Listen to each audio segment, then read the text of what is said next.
Are we live? Yeah? Are you ready? Ready as we'll ever be.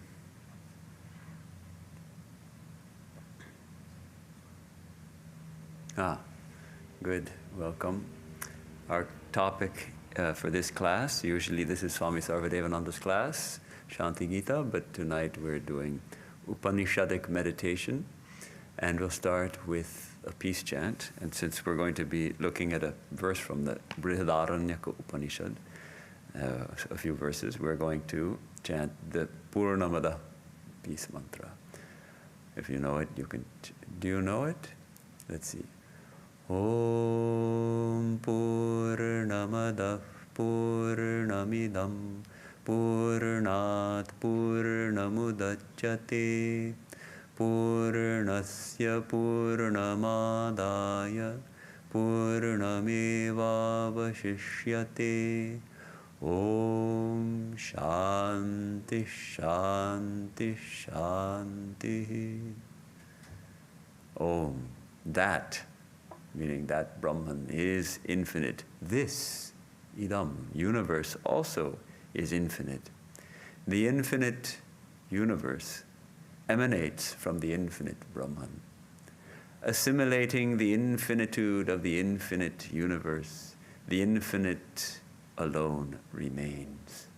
Om, peace, peace, peace.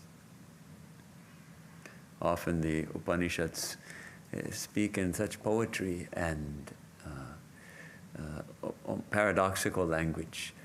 How can infinite come out of infinite? And are there two infinites then? And then, but infinite is not in any way affected by the infinite Brahman is not affected by the infinite universe emanating from it. So it's something to be grasped in deeper meditation.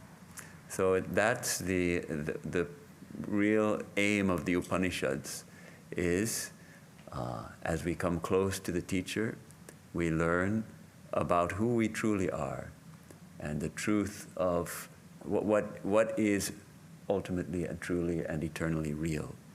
And there are three stages in this process. As you know, what are they? Pop quiz. Shravana, Manana, Nididhyasana, which means Shravana. First we hear about the truth, or we can study it in a book, but first we learn what do the ancient sages who are speaking from their own personal experience of ultimate reality, we hear from them about it. Then the second stage. First we hear about it, okay, fair enough. But hearing about it, do I believe it? Well, they say that it's like that, but why? I may have some faith in it, but I have some doubts too. So the next stage is very important. It's called manana, reflecting on it, discussing about it, bringing up the objections, and then understanding what are the answers to those objections. I have this doubt. Well, that's a legitimate doubt, but see, the answer to that doubt is such and such. This way we begin to assimilate the teaching, start to make it our own, start to really have conviction that what the ancient sage in the Upanishads or the modern sage of Dakshineshwar, the spiritual teachers, what they're telling us is actually true. We start to have this firm conviction that it's true.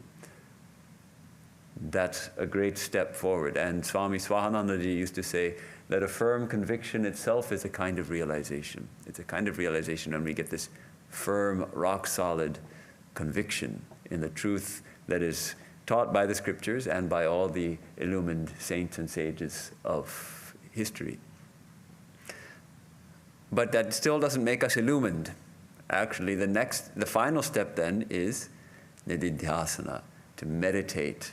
And more than meditate, it's not a process of, see, in our usual yoga practice, we'll focus the mind on a deity, generally, right? We have a chosen, or we can say a cherished, a cherished aspect of the divine that we most love to meditate on, and we meditate on that. And there are there is the meditator, that's me, and the object of meditation, that's God. And I focus my mind on God, and I try to think of God, think of the divine. And there's the process of meditation, and the thought flows in a single current towards the divine.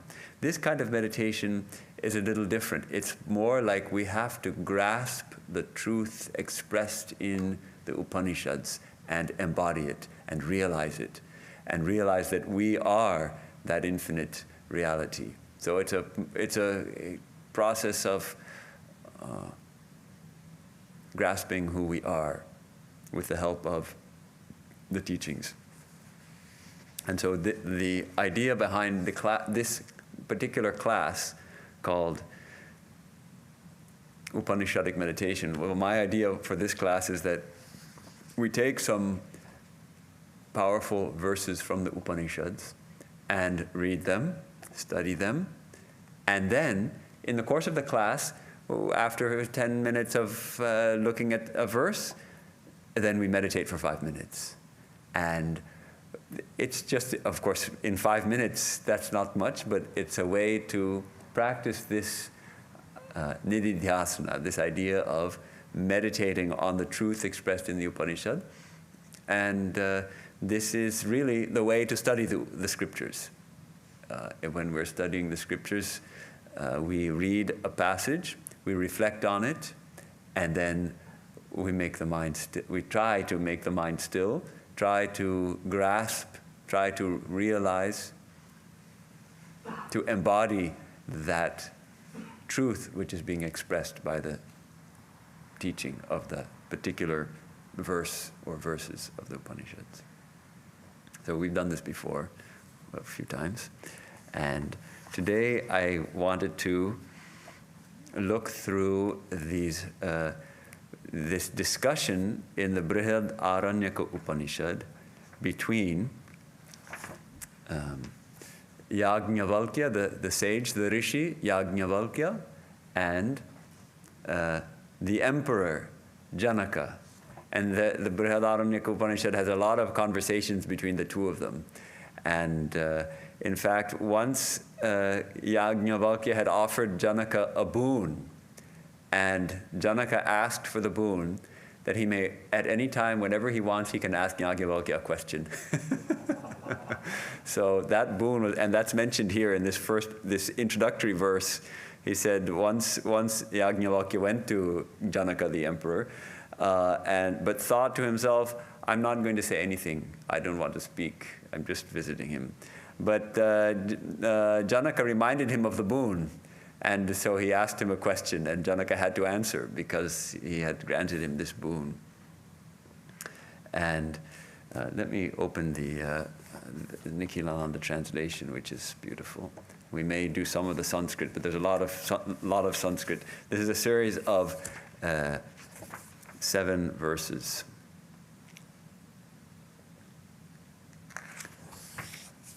So Janaka asked Yajnavalkya, what serves as light for a person? What serves as light?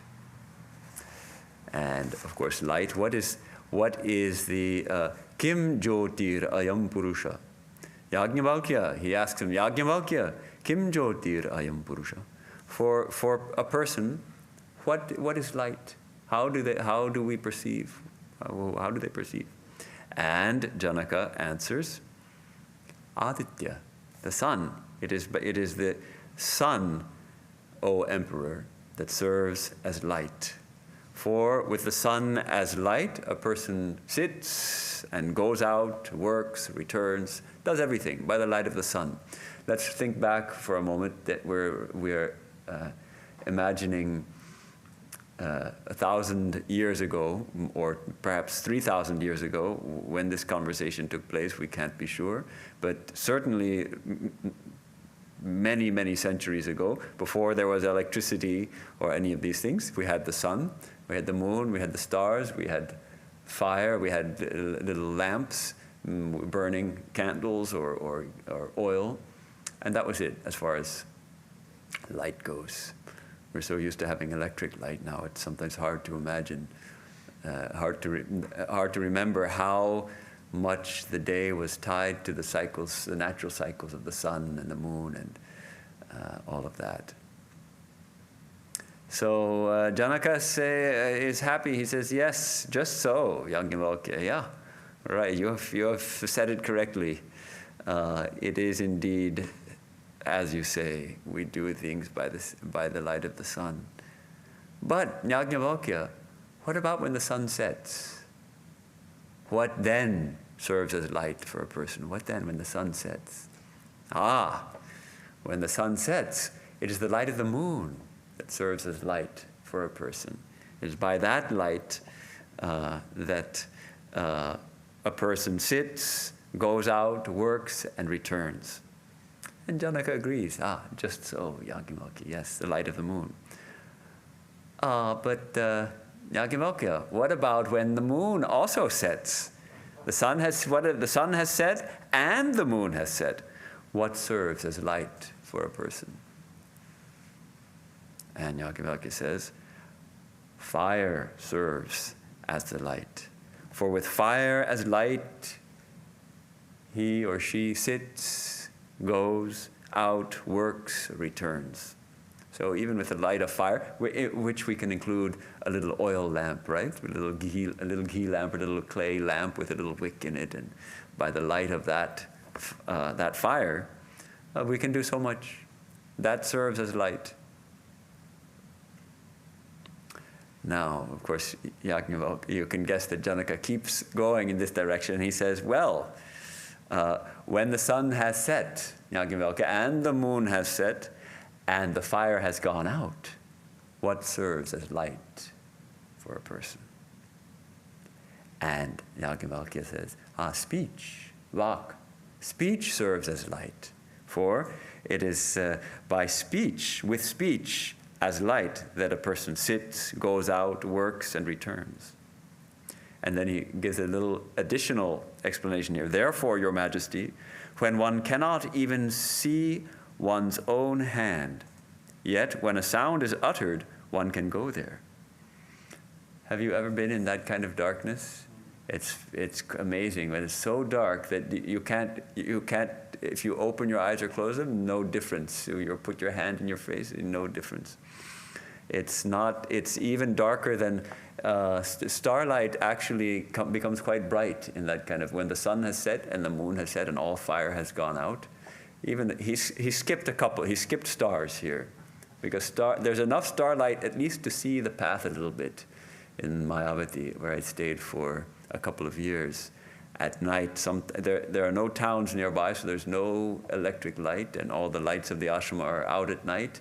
Then, at the moon, if there's no moon, of course, and it's a clear sky, you can actually see by the light of the stars. You can see enough to just walk along the path and find your way.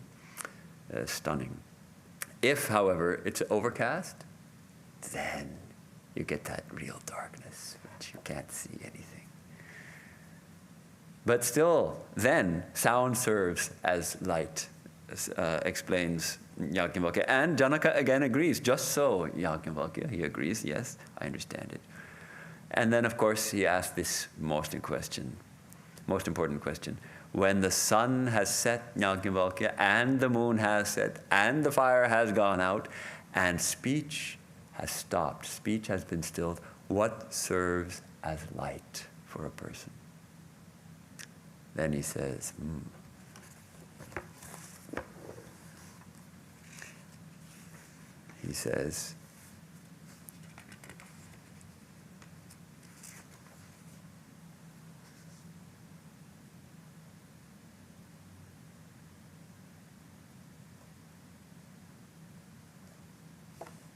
verse number 6, all these things have gone out. Atma eva asya jyoti. The self, Atma, becomes light. The self serves as the light for a person, and is through the light of the self that the person sits, moves about, works, and comes back. Now, Yajnavalkya this is something new for Janaka. So what is it, what serves as the light for what serves as our light when all the light is stilled. So let's think about this little series of steps. In each case, Janaka is asking about more and more subtle forms of perception. And if we wanted to expand it, and perhaps he might have expanded it, to say that, well, you could even say that, well, after a sound, maybe you could also say, what about touch? Touch could serve as light, or smell. You can smell something, so it could serve as a kind of light. So the idea here is that when all these kind of sense perceptions are stilled, is there any light? When all the senses, the eyes, there's no light to affect the eyes, no sound to be perceived by the ears, no fragrances to be perceived by the nose, no tasty things to be perceived by the tongue, and nothing to touch. Is there anything? Does anything remain? And here, Yajnavalkya affirms that then the self is that light. If all those things, if everything is stilled, is there nothing? Or do we still exist? Is there still existence? Is there still the I am? The I am. I exist. I am. That is the light. That light of consciousness. So this is, to me, it's a beautiful series of taking us more and more subtle. And there does seem to be a big jump from no sound to finally, it is the self that is our light.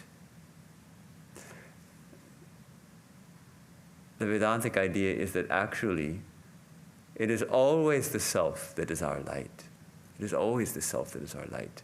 The light of the sun, the light of the moon, the light of fire, the light of sound, these are all secondary. It is that without the light of consciousness, none of these will register. There is no one then to perceive it. But what happens is, our senses are all external, and so we go out on a nice sunny day and the beauty of the sun, and that's so beautiful. And we forget all about who we truly are. We forget that it's only the glory of our own soul that makes it possible that we're even perceiving the sunlight. As Nivedita reports, Sister Nivedita reports that they were in she was with Swami Vivekananda on a boat passing through the Mediterranean, and they had a beautiful sunset. And Swami Vivekananda says, the beauty of this sunset, this sunset owes her beauty to me, because it is the consciousness that makes the beauty, that perceives the beauty, that even perceives it. So this is the first step I thought we can take, is this first series of questions, and how each of us will do this meditation is really up to us individually. But what I think I might approach it in this way, that I think of the senses of the different sense organs as they are stilled. What remains? First, I'm seeing light of the sun, then I'm seeing light of the moon, then of fire. That's out. The eyes now withdraw. Sound is stilled. What remains? I still know that I am. What is that light that knows that I am?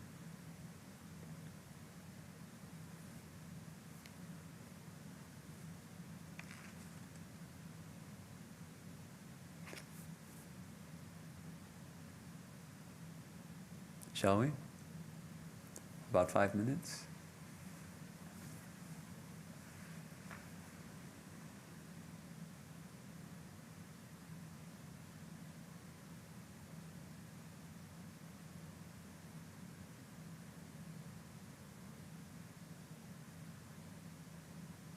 Let's recite together this 6th verse I'll recite a few words, and then you repeat after me. We'll do the English. When the sun has set, Yajnavalkya, and the moon has set, and the fire has gone out, and speech has stopped, what serves as light for a person? The self indeed is his light. For with the self as light, he sits, goes out, works, and returns.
We read in the Upanishads language like, know the self.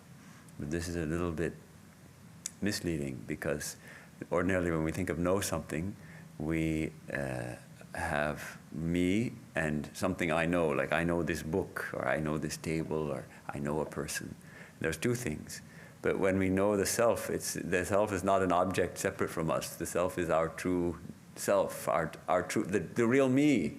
So who is to know? The self is the subject, the eternal subject. So it's more like a realization of who I actually am. That, oh, I am not this that I thought I was. I am infinite consciousness and bliss, my true nature.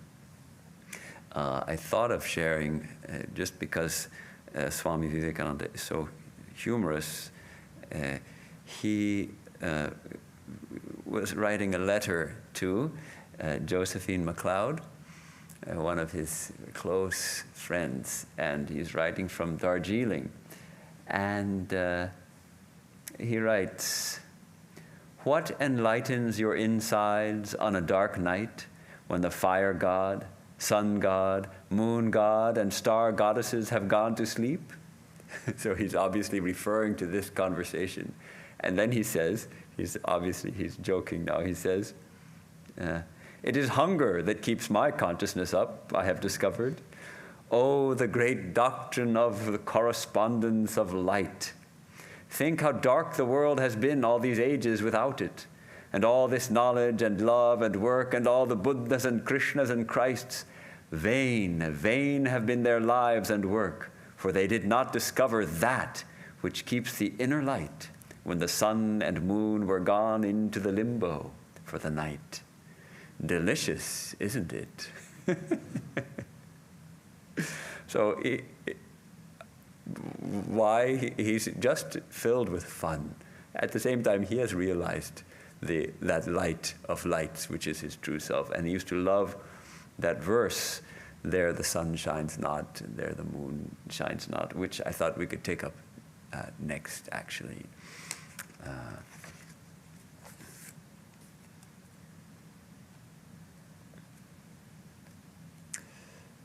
That is, perhaps you know this verse. It is found in both the Katha Upanishad and the Mundaka Upanishad. And it's such a beautiful verse. I think it's probably one of Swami Vivekananda's favorite Upanishadic verses, because he chants it. It comes so often in his talks. And the meaning is there in the self, in that absolute reality. The sun does not shine there, nor does the moon shine, nor the stars, nor the lightning, the lightning from the thunderstorm, that does not shine. How can this little earthly fire, this little feeble light from this fire in front of us shine there? How can this fire? Verily, everything shines according to his light, to the infinite light of the self, of Brahman. This whole world is illumined with that light. And I think you've heard the verse. I'll chant it once, then we'll chant it together. It's a beautiful poetry. Na tatra suryo bhati na chandra tarakam nema vidyuto bhanti kutoyam agnihi tameva bhantam anubhati sarvam tasya bhasa sarvamidam vibhati. All right. Na tatra suryo na tatra suryo bhati na chandra tarakam nema vidyuto bhanti kuto yam agnihi tameva bhantam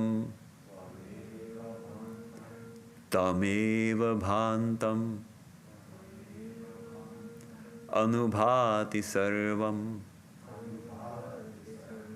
tasya bhasa Sarvamidam vibhati. Sarvamidam vibhati.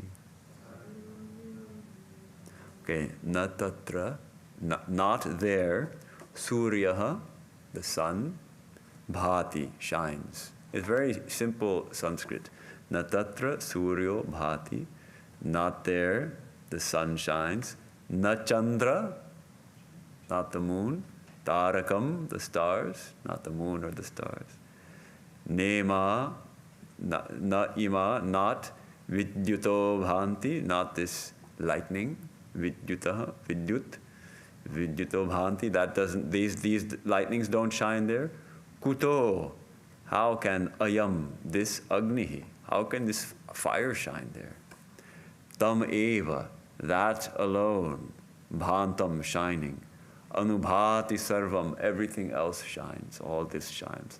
Tasya bhasa, by his light. Sarvam idam, all this, vibhati, is illumined.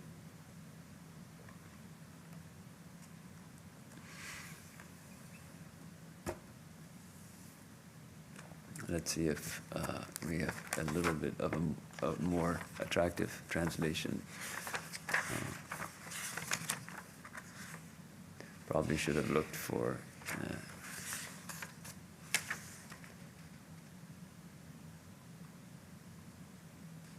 Same as we have given. There the sun does not shine, nor the moon, nor the stars, nor do these flashes of lightning shine there. How can this fire do so? Everything shines according as he does. By his light, all this shines diversely. So, what does it mean? Any thoughts about this verse? This lights here, they look like they're shining. I see this light is shining. We perceive this light. I have read that to increase light in ourselves, one must have purity. To have more in yourself, a pure life, and then Okay. increase the light. We can increase the light. Look at the sun, it's easier to increase yourself with light. Okay. And have purity. Okay, that's a beautiful idea. As we gain in purity, we gain more light. Actually, according to the Vedantic analysis, we would say it a little differently, because our true nature is infinite light, the light of consciousness. But as our minds become purer, that light manifests more. We're able to perceive it more. So that's the light of consciousness, because it's the light of consciousness that enables all perception, all thought, everything we do is illumined by the light of consciousness. Without the light of consciousness, everything is dead. So really, that's what this verse is saying. That all light that we see in this universe, the physical light, all the electric light, any light that we perceive, it's only, who's the perceiver? How can we perceive that unless there's the light of consciousness within? So it's only by that light of consciousness that all these are shining. And there's no light anywhere without first the light of consciousness. That is the primal, the very first principle, the light of consciousness. That's how I take of this. Before I started meditating, I felt so much darkness, and in my teenage years, and I thought I didn't even. When I started meditating, I felt living a spiritual life. Yes, meditation is definitely important. Yeah. Yes. And that's and then you really, if you go back to a life of darkness, then you are tortured. True. If we go back to the life of darkness, it's a torture. So let's take this verse as the next verse to meditate on. Which is really flows perfectly out of the previous verses that we took of the light when the sun doesn't shine and the moon doesn't shine. And here, it's a declaration of the same thing in a different way, which is so poetic. So let's chant it again a couple of times, and then we'll have the meditation on this verse. Na tatra suryo bhati na chandra tarakam nema vidyuto bhanti kuto yamagnihi tameva bhantam anubhati sarvam tasya bhasa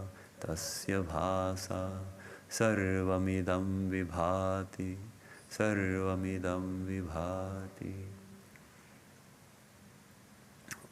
One more time. Na tatra suryo bhati na chandra tarakam nema vidyuto bhanti kuto yamagnihi tameva bhantam anubhati sarvam tasya bhasa sarvamidam vibhati. There the sun does not shine,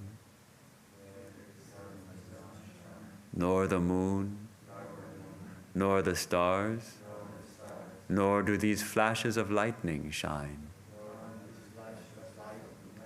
How can this fire do so? Everything shines according to His light. By His light, all this shines.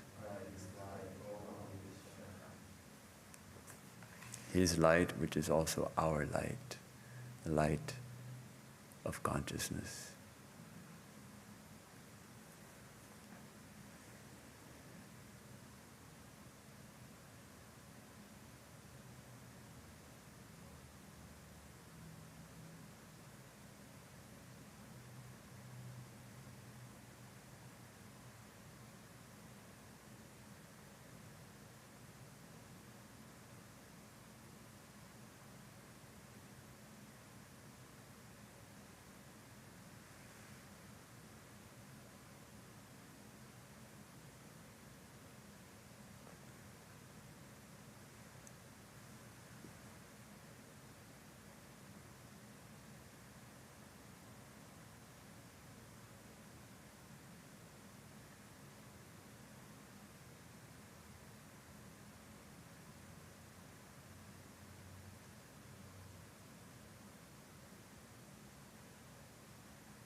I thought for the remaining few minutes we could turn to another pair of verses from the Mundaka Upanishad, which is also very dear to me, and it gives this beautiful image of what kind of meditation, a certain kind of meditation, which is meditation on Om.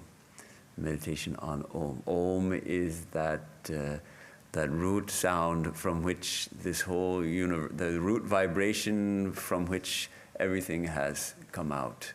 It is the highest word, highest mantra for the divine. And the Upanishad, this is the Mundaka Upanishad still, gives us the image of archery, of an archer drawing an arrow on a bow and loosing the arrow to the target. So the target is Brahman, the Absolute, our true nature. And the arrow is, the bow is Om, and the arrow is the individual self, the soul, the individual soul, which is which has forgotten its identity with Brahman.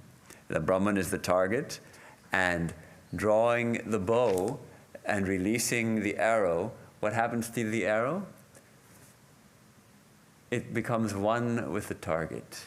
The arrow becomes one with the target. In other words, the individual soul, that me which thinks I am separate from everyone and everything, strikes the target and becomes one with it. And then I realize that who I always was and who I always will be, which is the infinite consciousness and bliss of Brahman.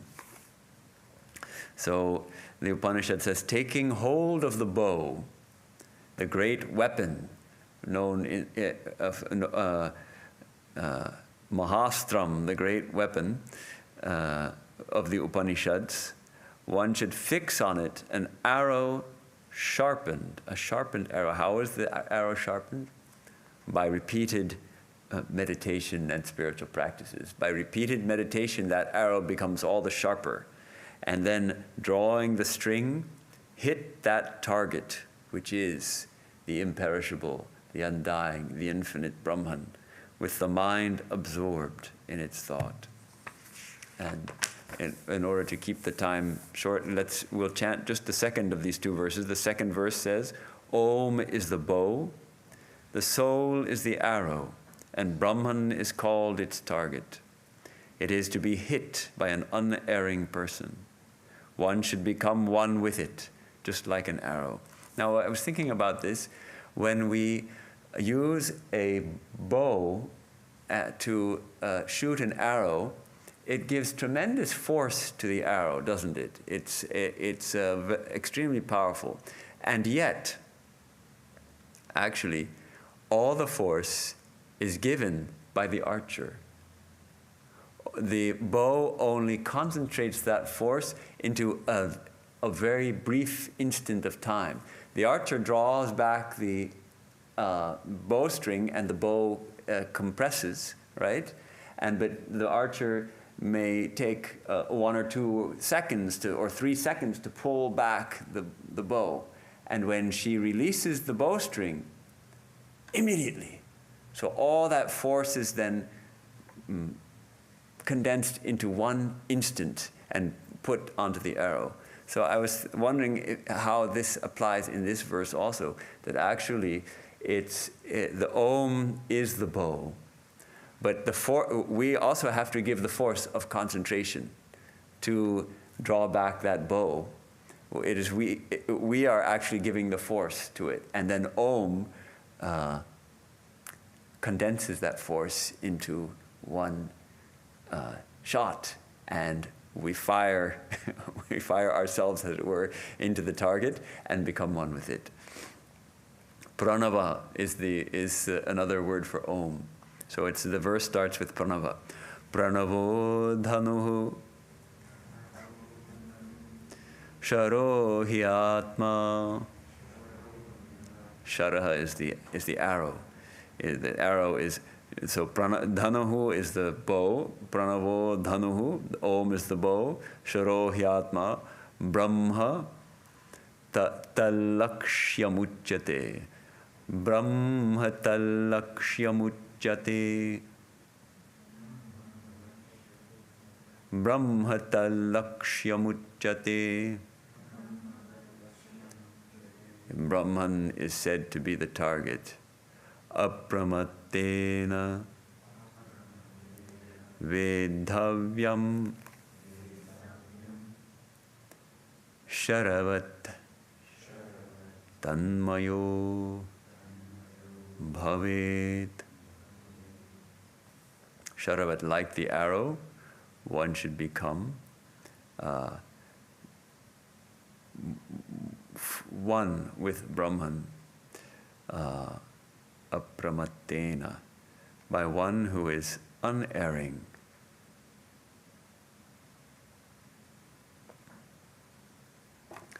Let me see how Swami Nikhilananda translates this beautiful verse, if we can find it.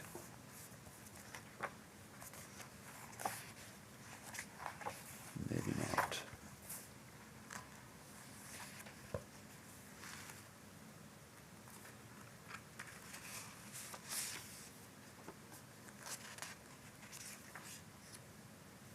Om is the bow, the Atman is the arrow, Brahman is said to be the mark. It is to be struck by an undistracted mind. Then the Atman becomes one with Brahman, as the arrow with the target. Okay, this is a more clear translation. Let's chant it once more. Pranavo Dhanuho Sharo Hyatma Brahmatalakshyamujjate. Brahmatalakshyamujjate. Apramatena Vedhavyam Sharavat Tanmayo Bhavet. Om is the bow. The Atman is the arrow. Brahman is said to be the mark. It is to be struck by an undistracted mind.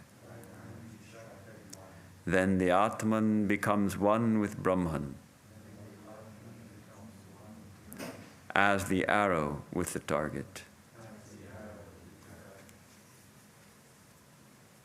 Let's take this as our third meditation.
So powerful is this mantra Om that like a bow it brings us, if we can place the arrow properly, it brings us to union with Supreme Reality.